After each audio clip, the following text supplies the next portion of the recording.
What's up, everyone? Welcome back to another AI Marketing Stacks podcast. I'm Lucas Mills, and I'm here with someone I've known a while, Mr. Adam Nasser. And Adam's a really, really interesting person and a really, really special person. He works with us in a lot of capacities, but does so many different things that he's a really, really unique person. He kind of just shared his bio, and like I need to start recording these when I hop on because the bios people share when I first start on, it usually end up so much better. So Adam's done he calls himself a hypnotist. Or you said the autistic hypnotist, right? Yes, that's right. And the reason why you use that is because you are autistic. And so when you first started started getting into persuasion, it was sort of like, I imagine, to make more human connections, and like you said, to turn enemies into friends and learn how to like connect with people, become a master persuader and a hypnotist. And that perspective gives you a really unique perspective because you approached it from such a different angle. And that's what has allowed you to, I forgot his last name, but I know Bashar. What is his last name? Bashar Katu.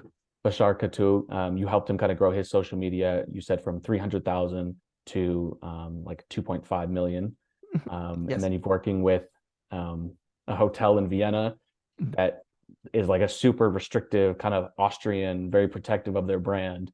And they allowed you were the first one to sort of come in and actually manage their social media, get them online, promote that. And you do it through a combination of like unique storytelling, creating a story background that makes these people inevitable or makes these brands inevitable and instantly differentiated. And there's so many different things we could say about you. The one thing I always know is when we go to events, one, you always have a fancy jacket on, and two, there's always crowds of people around you. And I'm always just like, what is he doing? And so you coach in Genesis, and everyone always speaks very, very highly of you. So very, very happy that you came on, and very interested to hear about what you're doing in AI marketing, because I know it's really cool. So I guess my first question is, what are you working on right now that has you most excited? Ooh, the most excited I am right now is building my YouTube channel, actually. Nice. Yeah. And it's specifically designed to teach people hypnosis hacks to better their life. Like yesterday, I released one, how to have unlimited energy. So if you feel tired, or if you feel like you need way too many Red Bulls, then that video is perfect for that. Or what's helping them with life advice. What's the summary of that? The summary is we'll link it, but tell me, I want to know. You don't need as much sleep as you think you do, because you can generate energy literally through specific trance exercises and visualizations. And I'm actually sharing a technique that allows you to change the perception of time. I call it a time distortion power nap. And with that, you can sleep like 15 minutes, 30 minutes, and it will feel like a full night's rest. And I used that when I had 2.5 months full of 56-hour days without sleep in between. And that kept me alive. Wow. What is the basis of it? I know I want to get to the AI tool stuff, but what is the basis of that technique? It's trance. It's a control of trance, because in trance you can change the perception of time in your mind. And the cool thing is, like, the tiredness, most of the time it's not physical tiredness, it's mental tiredness. And using this technique, you can regenerate your mental fatigue, and you become mentally fit again. And the body runs on way less energy than you think it needs. So you could literally have multiple days without sleep. I don't recommend it, of course, but you could, and it will help you really power through. And the ability to purposefully go into this trance and change the flow of time in your mind will allow you to completely shift around how you sleep, how it feels like, how you generate energy out of nowhere. Especially, and by the way, I do even a dramatic demonstration in that video where I literally did not sleep the day before. I showed the Aura score that it didn't even register as normal sleep. It registered as a nap. And I did everything that you can do wrong if you want to feel energized. I did play a game before that I wanted to continue playing. I was like lacking on the sofa. It was dark and everything. And then 15 minutes later, I recorded the video with full energy. So it's really interesting to see the shift. And like using very simple things that don't take long. It takes like 5 minutes, 10 minutes, not even, to do this exercise. Like one is the energy slap, like this, just a slap like that can really wake you up and give you the energy that you need. Or reverse body language, where you assume the body language of somebody who's excited and and energized. Your body will move on and give you that energy. That is also a tip that I can give. I love that. Yeah, I love that. One thing, I don't know if you relate or resonate at all with this. One thing I've been experimenting personally is, I think being like reminding yourself of being present. Like I find myself sometimes getting exhausted and tired because I'm not even living in the moment. I'm thinking about, I'm feeling tired because I'm thinking about what I'm doing now and what I have to do next and what I have to do next and what I have to do next. But then if I literally just come back to the present, I always have enough energy to take care of what I'm doing, like in the moment, and I actually have an abundance of energy. And that just, I think like, if you just maintain that state of present awareness as much as you can, at least for me, it's helped. But that is very good advice. My question is, what are some of the, so you run the AI implementation calls in Genesis, which are bi-weekly calls that you do with Misha Brent, and you shared a lot of different things, some mindset stuff, some AI stuff. So I know you're really well versed in these tools. So my question is, what are the maybe 3 AI tools that you personally use most in your workflow, and how do you use them? So the tools that I use most are ChatGPT for writing, crafting. I also built some models that literally help me mind read people, which is really useful when I teach when I help autistic people read other people. I give them those prompts. The second one I use almost every day is Mem AI. That is an AI tool. It's basically a self-organizing knowledge space, where you do, like I always used to collect all my knowledge in different folders, and then it became so chaotic because I didn't know where I put what. And even with searching, it's annoying because certain things belong to different collections. It's the autism speaking. But basically, what Mem does is you just tag those things and it organizes it itself. And then it has its own chat AI inside there. And then when you, let's say you did some research for copy, right? And you pulled different researchers for different clients in the same niche together. And then you can just ask like, hey, what did I research over this topic already? And it will show you not only all the memes you had for it, but also summarize it for you. Nice. And then you can immediately use it for that. It can also continue writing inside the memes. And it has some amazing macros as well. Like usually when I have a to-do list, you have the to-do list at a specific place. And let's say you have a meeting 2 weeks ago, and then you noted something in those meeting notes, like, shit, I needed to do something. Was it in the 2 meeting week note? Was it last week? Where was it? And in the map, like it automatically creates, it connects with your calendar and connects and creates the memes already, like note pages for those meetings. Then you can just like add a to-do inside that, and it will create a task list for you that is organized with everything. Doesn't matter where you put it, you will always have it at one glance. And it will interconnect all those things. And it will even show you where you had it and when you put it in. It is amazing. And I run like the whole ideation for my YouTube videos. Everything that I do in research, everything I learn new, every course I take is inside that. And all the information is there organized for me. I use it for my complete workflow, from first idea to scripting, to building it up, to managing it, everything I do over there. I love it. And the third tool is Motion. I absolutely love it and I hate it at the same time. It's basic. I have never found a replacement for it, but it is pretty much an AI calendar. And why I like it is you just tell it everything you want to do and how long you will probably take for it. And it schedules it in your calendar for you. And you see, it's especially helpful for me as an autistic person and ADHD person, because, oh, what do I do first? How do I start? Doesn't matter. Look at the calendar, just do that and done. Yeah. Right. And no overthinking. And if something happens, like let's say I have certain plans for the day, and then suddenly somebody needs a spontaneous meeting, I just tell it to Mem, or somebody books a call over the link, and boom, suddenly it rearranges all the other stuff and it tells you, hey, you're still on deadline, or hey, it's getting tricky, you have to focus on this now, and so on. It's really, really cool. I love it. I love that. So you said Mem, Motion, and ChatGPT. Yeah. You said something kind of in passing, which was like that I don't want to let you just say that in passing. I want to go back to that. You said you have a prompt that you share for, was it a mind reading prompt that you share with, what would you mind telling us like what that is, or sharing So it? I have 2 prompts for that. One that I also shared with Genesis, it's I call it the heart model. Okay. And basically I wrote a long prompt that pretty much allows you to tell ChatGPT any sentence or whatever somebody told you or what somebody wrote in a comment or whatever, and it will mind read that person and tell you what they're really thinking. If you want, I can share the screen and show you. Yeah, let's do it. Here, I'm going to share the... Thank you. Okay, you should be able to share now.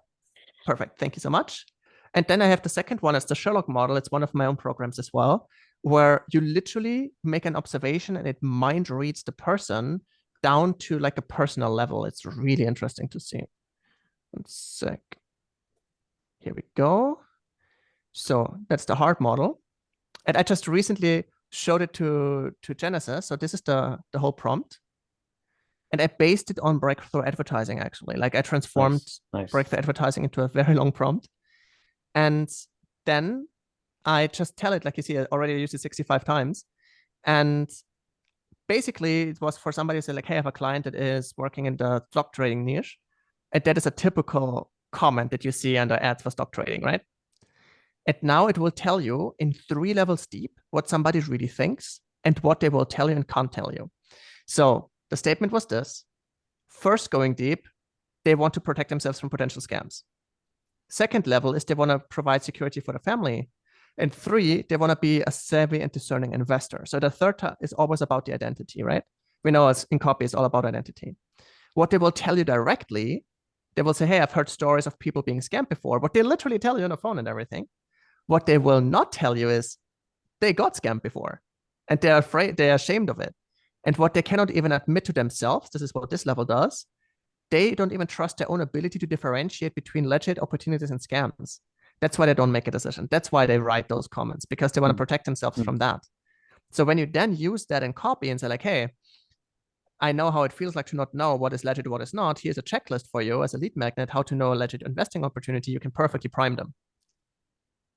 And then it tells you even what is the scope, like how many people share this issue, how high is the likelihood that this problem ever gets solved or satisfied, and how urgent is it for people to solve that problem.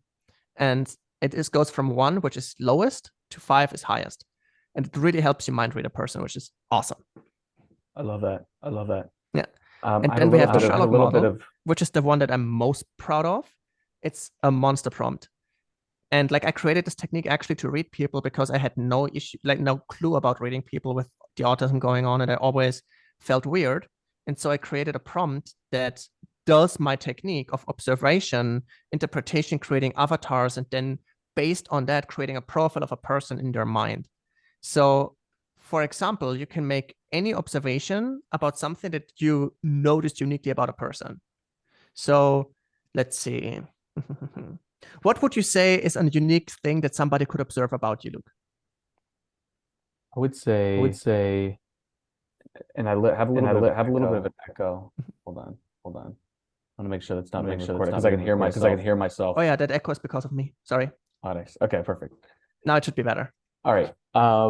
One thing that people have said about me is that I seem very quiet, like I'm sitting back and like I don't share a lot. I'm very quiet and look almost like I'm analyzing them, or like I'm just sitting back and analyzing people, I guess. I don't know if that's a good observation. Yes.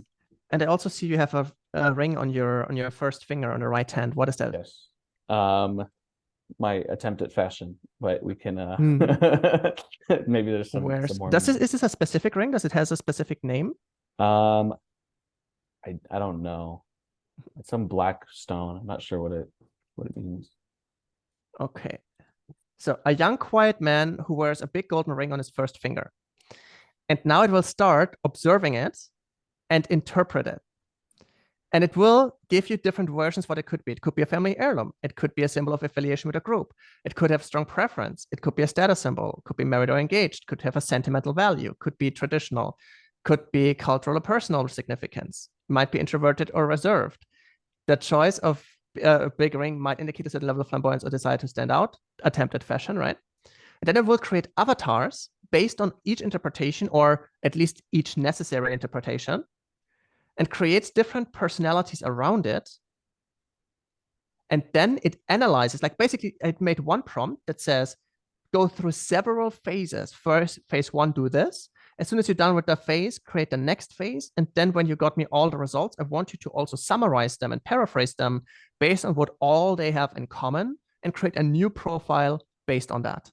So in the end, what it creates is a sense of attachment to symbols and objects with personal significance, a value for heritage, whether it's cultural or familial, preference for meaningful gestures over trivial ones, a tendency towards introversion or quiet contemplation, appreciation for aesthetics and personal style, an inclination towards nonconformity or individuality. And based on this, you would be a young man who values his roots and personal connections, reflective, introverted nature, finding comfort in the stories behind your possessions. You might have an artistic inclination and a distinct sense of smile that draws attention. You cherish personal relationships, whether with family, friends, or significant others, and you likely possess a depth of character and willingness to stand out from the crowd while staying true to your values and heritage.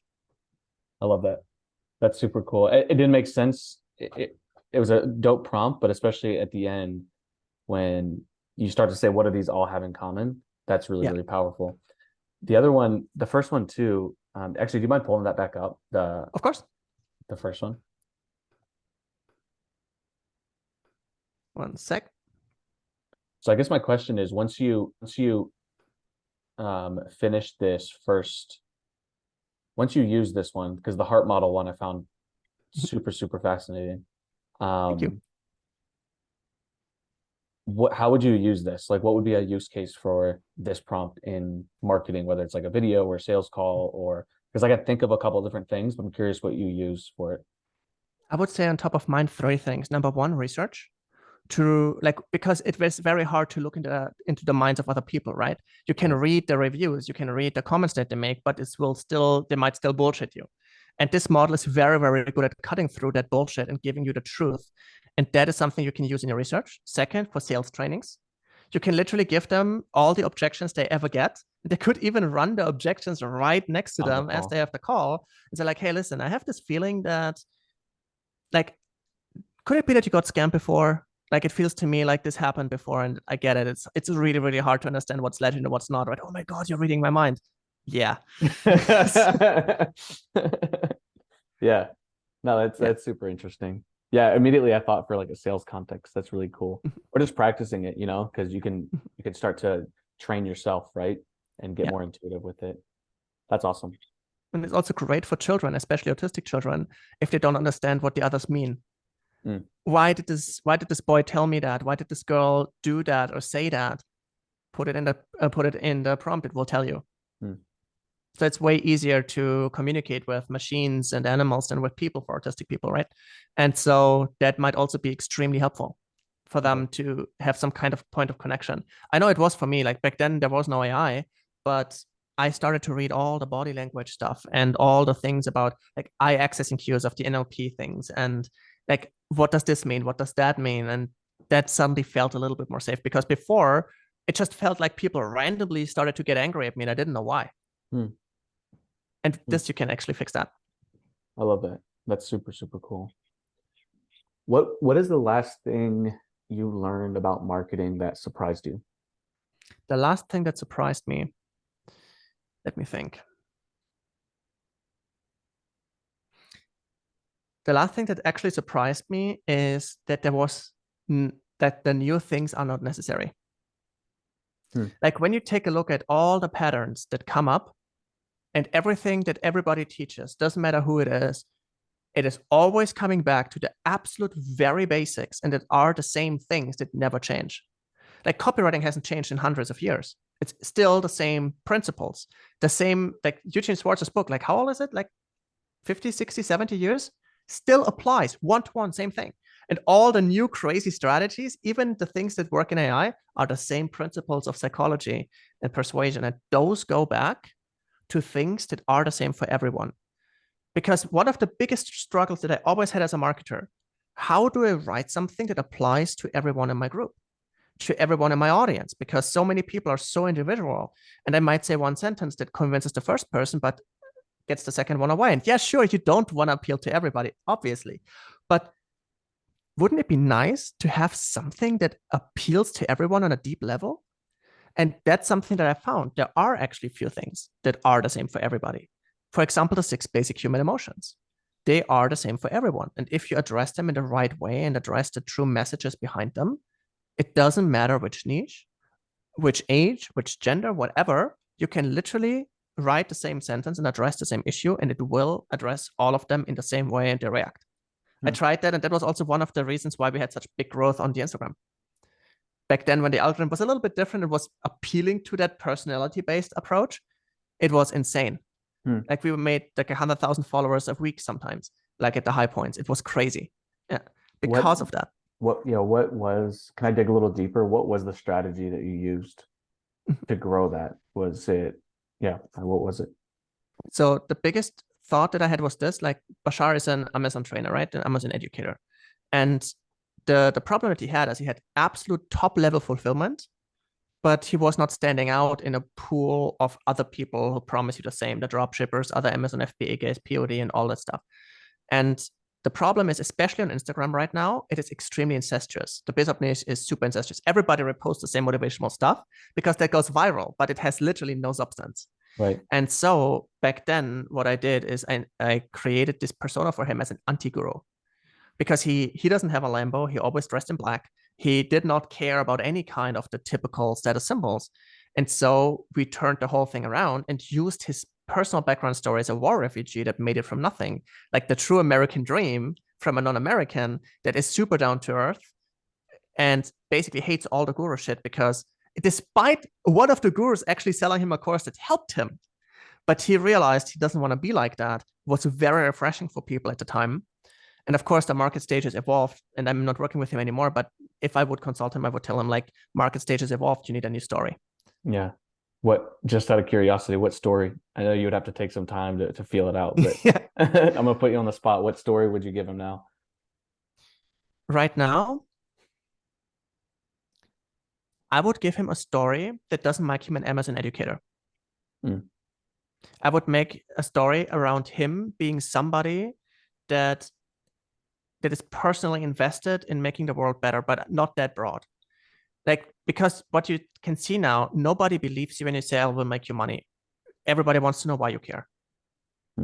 And when you say, I'm an Amazon trainer, immediately what happens is you are in the Amazon niche, you're in a business niche, everybody compares you with it. When we had him as the anti-guru, that was a difference, a big difference. But of course, that image now, back and forth, like a lot of stuff happened, and I don't want to say anything bad about him. He's an amazing person.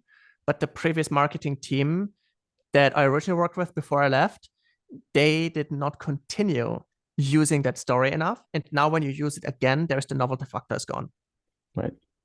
So right now it's more about the identity he talks to, the person he wants to impact and why.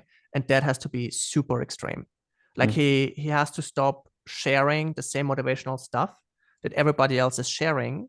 And instead of going very heavy on the personal attributes behind everything he does. And that is important, the personal connection. And that is only possible with a very personal story that he needs to refresh. The war refugee is cool, but it's overused. Yeah. That's interesting. I like that. That's really good. Specifically the line where you're like, people want to know why you care, right? They don't want to know, they don't believe you that they're going to make the money. They want to know why you care. I think that's really powerful. And it makes a lot of sense. So my other question is, what would you actually, before that, is how do you stay up to date with new AI tools? Or, one of the biggest problems that people run into is it's so new, a lot of the space, right? There's an explosion of new tools and things like that, and things are evolving so fast. And that combination leaves a lot of people feeling overwhelmed, like they're getting left behind and they don't know what to focus on. So how do you stay up to date with new resources? But more importantly, like, how do you think about navigating the world now and navigating this sea of tools? What do you tell yourself, or what mental models do you use? Oh, this is such a great question. Thank you for asking that. I have a very different approach to that. Like, I try to not keep up. So I see it this way. I have certain tasks I want done. And if the AI tools that I use are perfectly getting it done, there is no need to try to find a new one. Because originally I tried. Originally, I wanted to use every tool under the sun there is and experiment with as many as possible. But I realized I wasted more time learning and trying new models that most of them were worse than ChatGPT and already based on ChatGPT, just with a different UI. And so I realized, you know what? Don't change your running system. Stay focused on what works right now. And if you need a new task, or if something stops working or isn't as good as you want it to be, then you look for the new one. So for example, I didn't care at all about image creation tools because I didn't need them. And then when it was time, I looked, okay, which of the tools are good? I tried out Midjourney. It worked tremendously well, exactly what I wanted it to do. And I know there are others like Leonardo and all the other ones, and they might be good, but I didn't need them. Mm-hmm. And so I didn't take a look at it because it wasn't necessary.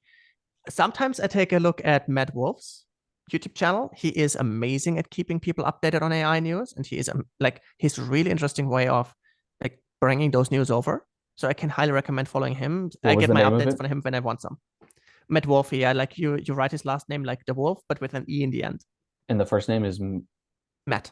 Yeah. Matt. Yeah, he's really cool. Love it. And that's how I get information if I need it. Also, I can sometimes just Google like, hey, is an AI tool for this? Or I think, what's it called? Future Tools? Future Tools, yeah. Future Tools also is great to find what you need to get done.